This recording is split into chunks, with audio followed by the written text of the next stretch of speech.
ఇదేంటి తెలుసా? రుద్రాక్ష అండి. రుద్రాక్ష మనం చూస్తా ఉన్నది రుద్రాక్ష. ఇది చెట్టు, రుద్రాక్ష చెట్టు. ఆయన మనకి రుద్రాక్షలు తెచ్చిస్తున్నారు.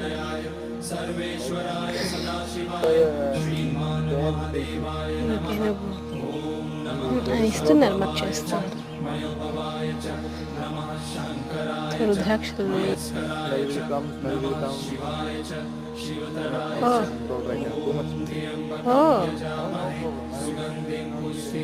ఓకే ఓకే, దాన్ని కవర్లో వేసి ఎత్తి పెట్టాలంట, లేదా స్మెల్ వస్తుందట.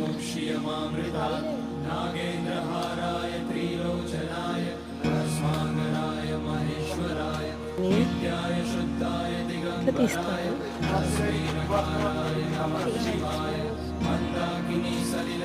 ఓకే ఓకే, ఏదో ఒక పండు టైప్స్ పిలుస్తాను. దీని లోపల ఉంది గుజ్జులాగా, మళ్ళీ ఎండబెట్టాలి.